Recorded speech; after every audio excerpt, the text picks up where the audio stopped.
이슈 인터뷰 이정선 광주광역시 교육감 모셨습니다. 안녕하십니까? 네, 안녕하십니까?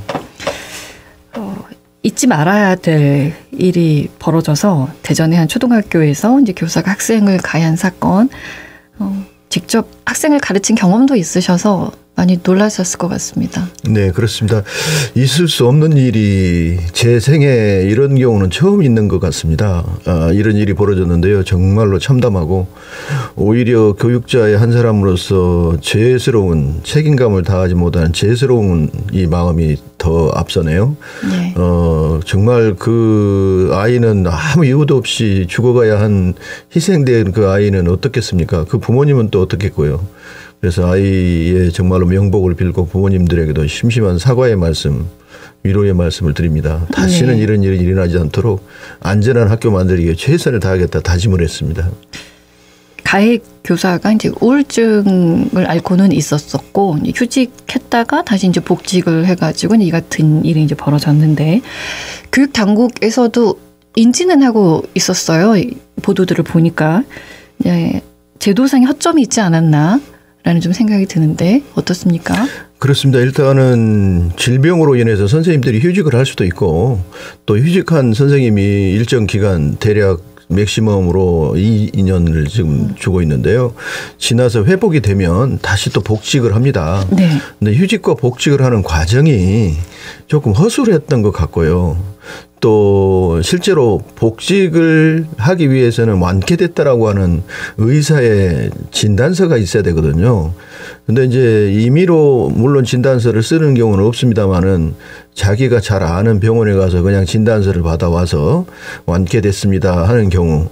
그런데 신체적인 질병의 경우는 MRI나 CT나 이런 명확한 입증할 만한 자료들이 있지만 정신질환의 경우는 완쾌됐다라고 했을 때 뭐로 이걸 입증해야 되는가. 그리고 한 병원에서 본인이 조금 친분관계에 의해서 받아온 만약에 소견서가 있다면 진단서가 있다면 그걸 어떻게 신뢰해야 할 것인가. 그거를 보고 이제 복직을 정하거든요. 그러니까 이제 그러한 제도상의 허점이 좀 있었다 이렇게 봅니다. 의료진도 친분관계에 의해서 진단서를 작성하지는 않을 텐데 만약에 그런 일이 있다면 이것도 법적으로 문제가 심각하죠. 네. 그러리라고 생각합니다. 근데 저희는 교육청이나 학교가 정한 병원에서 진단서를 두세 군데 이렇게 받고 전문의의 상담 결과를 조금 첨부해서라도 더 신뢰성이 있는 완쾌됐다라고 하는 것을 입증할 수 있는 자료를 조금 더 보강해야 하지 않을까 이렇게 생각을 합니다. 이번에도 네.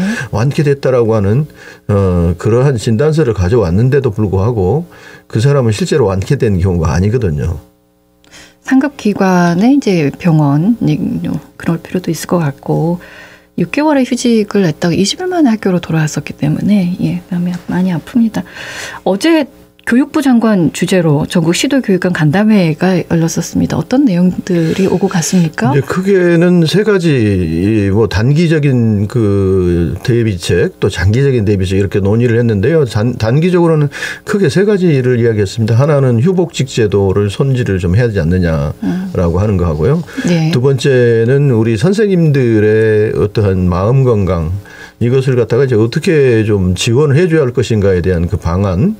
관련 법령들 네. 그리고 이제 세 번째는 특히 이제 방중 돌봄 교실에서 이런 일이 일어났기 때문에 학교의 안전 사각지대에 대해서 어떻게 이와 같은 것을 대비해야 할 것인가에 대한 방안들이 논의가 됐고요. 네. 장기적으로는 이제 교사의 임용 관련해서 양성에서 임용 과정에서 어떤 지적인 능력에 대한 평가뿐만 아니라 이 정신질환 이와 같은 것에 대한 것들도 평가할 수 있는 어떤 장치가 필요하지 않느냐. 직무를 수행하기 어려웠을 때 이것을 판정하는 어떤 기준을 어떻게 마련해야 할 것이냐. 이러한 것들에 대한 논의도 있었고요. 또 이제 선생님들이 스트레스나 이렇게 과도하게 급격하게 변하는 교육 환경으로부터 오는 스트레스로 인해서 오는 심적인 이러한 어떤 부담감을 어떻게 좀 해소하기 위해서 교육 환경, 학교 환경을 어떻게 좀 긍정적으로 긍정적으로 바꿔줘야 할 것인가 이런 것에 대한 논의도 있었고요. 또 특별히 지금까지 쌓아온 선생님들에 대한 신뢰가 이거로 인해서 이렇게 무너지는 일은 없어야지 않겠는가. 그래서 모든 선생님을 또 그들의 교권을 보호하고 신뢰를 무너뜨리지 않을 수 있는 방법들이 없는가 이런 것들에 대해서 주로 논의를 했습니다. 예, 교사에 대해서 다시 한번 생각하게 된 그 계기가 되지 않았을까. 단순한 지식 전달만 하는 분이 선생님은 아니시거든요. 초등학교 저학년일 경우에는 특히나 이제 인격의 형성에 관련되어 있는 부분도 많이 책임을 지고 계시기 때문에 또 이 학생들이 어른이 돼서 사회생활을 어떻게 하는지에 대한 그 과정에 큰 도움 역할을 하시는 분들이 선생님이시기 때문에 그에 대한 생각들을 많이 하게 된 이 사건이 아니었을까라는 특별히 생각이 이제 듭니다. 지식교육에 대한 것도 문제가 있지만 인성, 생활교육에 대해서 선생님들이 어떤 역할을 해야 할 것인가에 대해서 그러한 논의들도 있었습니다. 예. 휴직, 복직 제도를 말씀을 하셨는데 지금 이게 원할 때 휴직하거나 복직하거나 이게 안 됩니까? 이번 문제에서도 한 번 휴직하면 그다음 휴직이 안 된다라는 얘기도 좀 나왔었거든요. 그렇지는 않고요. 그 휴직과 관련해서는 1년 휴직을 할 수 있고 네. 또 그 완쾌가 되지 않을 때에는 1년까지 또 연장할 수 있는 이러한 그 규정이 있습니다. 그런데 이제 저희들이 지금 하늘입법에 대한 논의들을 하고 있지 않습니까? 네. 그 법률을 제정할 때에는 휴직 이 기간을 조금 더 여유 있게 좀 잡았으면 좋겠다. 대략 신체 질환의 경우는 2년 이내에 완쾌되는 경우도 있지만 그렇지 않는 경우도 또 있을 거고요. 정신 질환은 오히려 신체 질환보다 더 시간이 오래 걸립니다. 그러다 보니까 2년이 아니라 3년 조금 더 연장을 해서 완쾌되고 나서 현장에 복귀하는 이러한 기간 연장도 좀 필요하지 않는가 싶습니다. 선생님도 당연히 아프실 수 있죠. 사람이니까요. 그리고 정신적인 질환이 있을 수 있죠. 이제 문제는 선생님 옆에는 항상 학생들이 같이 있기 때문에 특히나 이게 스스로 제어가 안 된다면 이제 이번처럼 너무나 이제 무서운 일이 발생할 수 있기 때문에 좀 특별하게 다뤄줘야 되지 않나라는 생각이 드는데 우리 광주 지역에도 정신질환과 관련한 휴직을 하고 계시는 선생님들이 좀 계십니까? 있습니다. 많지는 않습니다만은 그래도 그 저희가 통계에 따르면 지난 3년 동안 대략 그 휴직을 하시는 분들이 179분, 200명이 조금 안 되는데요. 그 중에 이제 정신적인 이유로 해서 휴직을 하는 그런 경우가 지금 48명이 있습니다. 네. 그리고 이제 그 해마다 이와 같은 숫자는 좀 증가할 거라고 이렇게 생각이 되는데요. 질환 중에서도 정신질환이 대략 20-30% 정도 되지 않는가 이렇게 추정을 합니다. 네. 선생님들이 이렇게 질병을 앓게 된 이유는 뭘까요?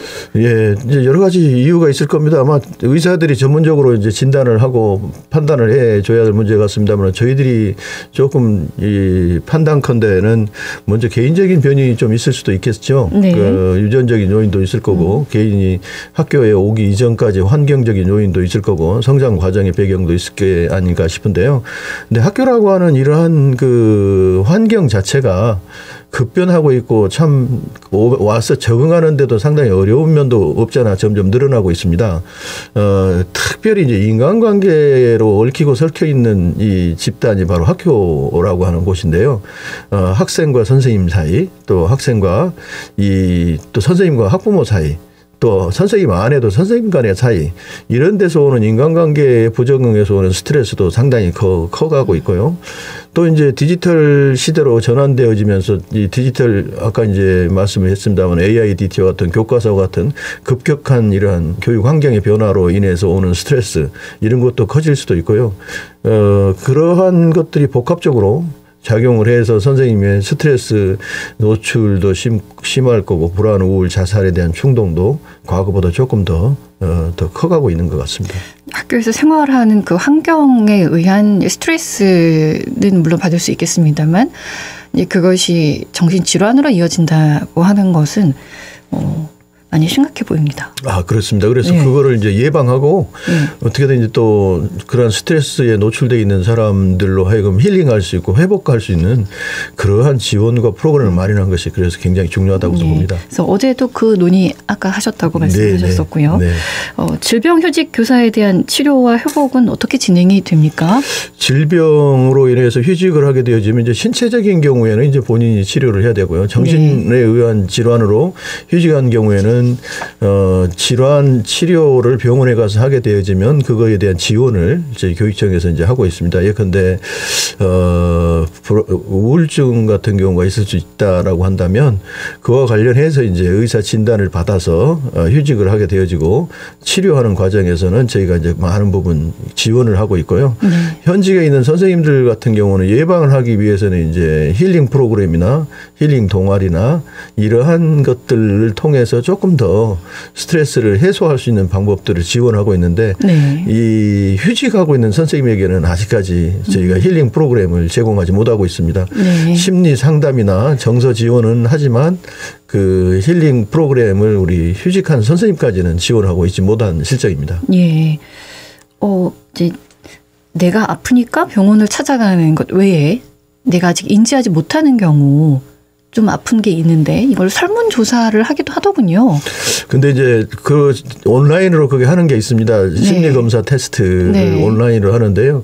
그것도 이제 그 학교에서 하던데요. 그렇습니다. 개인의 어떻게 보면 인권도 있고 그러다 보니까 원하는 사람 강제로 할 수 없는 거 아니겠습니까? 그래서 어떤 분들은 일괄적으로 모든 분들에게 이 테스트를 해가지고 고위험군을 이렇게 좀 분류를 해서 고위험군들에게는 더 특별 지도를 하는 것이 방법이지 않겠나 이렇게 이야기하고 주장하는 사람들도 있습니다. 그런데 실제로 고위험군이라고 하는 말을 쓰는 것도 상당히 조심스럽고요.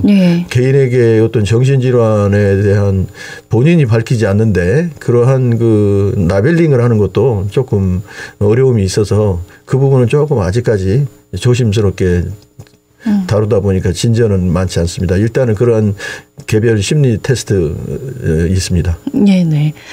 새학기가 얼마 남지 않았습니다. 이제 3월이면 다 새학기를 시작해야 되는데 그래서 학생하고 이제 학부모들의 걱정이 좀 커져가고 있고 가장 안전해야 될 학교에서 이제 이런 일이 벌어졌기 때문에 어떤 대비책이 있겠습니까? 네. 그 조금 전에도 말씀드렸습니다만 일단 휴복직 제도에 대한 손질이 필요하다라는 말씀드렸고요. 그리고 선생님에 대해서는 특히 정신질환에 대한 어떻게 하든지 지원을 강화해야 될 필요가 있다라고 하는 말씀도 드렸고 그리고 이제 학교 환경 관련해서 특히 물리적 환경 관련해서는 이제 학교가 여러 가지 안전 관련된 부분이 많습니다. 우리 아이들만 놓고 보면은요. 아침에 등교하는 데서 교통안전 또 급식하면 먹거리 안전 또 공기질이나 이 바이러스 이런 것으로부터 오는 안전 심리 정서적으로 이와 같이 학교 부정에서 오는 이런 것에 대한 안전 학교 폭력 이런 것에부터 오는 안전 그래서 이 안전과 관련해서 체크해야 될 것이 한두 가지가 아니고요. 학생들의 하나의 사회군요. 그렇습니다. 네. 그래서 학생들 중에서도 특히 이제 부적응에서 오는 아이들 또 학교 폭력에 노출된 아이들 또 이제 교권 침해가 또 많지 않습니까? 그래서 이제 그런 것에서 오는 이 불안정성 학교 안에 이러한 것들을 어떻게 하나하나 촘촘하게 다 이 디테일한 그 방안들을 마련하기가 쉽지는 않습니다. 그런데 어느 것 하나 또 놓칠 수 없는 부분들이어서요. 맞습니다. 그래서 이제 저희들이 고민이 하는 지점이 바로 그곳에 있는데요. 물리적인 안전만 하더라도 학교 시설만 생기더라도 굉장히 어려운 점들이 한두 가지가 아니거든요. 지난 여름에도 더워서 에어컨도 더 바꿔 써야 되고. 그리고 재난안전도 또 거기에서 또 저희가 피할 수 없는 그러한 것들이고요. 그래서 산업안전, 산업재해로부터 오는 안전 이런 것들도 또 피할 수 없는 그런 부분이고 해서 학교도 일반 사회에 못지않게 모든 영역에 있어서 안전을 지켜야 되는데 오늘 며칠 전에 일어났던 대전 우리 초등학생의 사건도 결국은 그 중에 하나 인간관계에서 오는 이 불안정성이 그렇게 그냥 극단적으로 표출되어 버린 경우가 아닌가 싶습니다. 어찌 보면 일반적인 이 사회보다도 학생들이잖아요. 아직은 어른들의 보호가 필요한 그 사회이기 때문에 더 세밀하게 들여다봐야 되고 안전장치들이 마련돼야 되지 않나라는 생각이 드는데 네, 맞습니다. 마음 편하게 학교를 다닐 수 있도록 학생 안전관리 시스템 이제 이런 것들 더불어서 촘촘하게 구축을 해야 될 텐데 네. 일단은 어렵다고는 하시지만 네, 어떤 방법이 있습니까? 그래서 어느 교육학자가 이야기하기를 학교는 사회의 축소판이다. 네, 그렇습니다. 이런 보니까. 말씀을 하신 것도 다 그런 이유 아닌가 싶고요.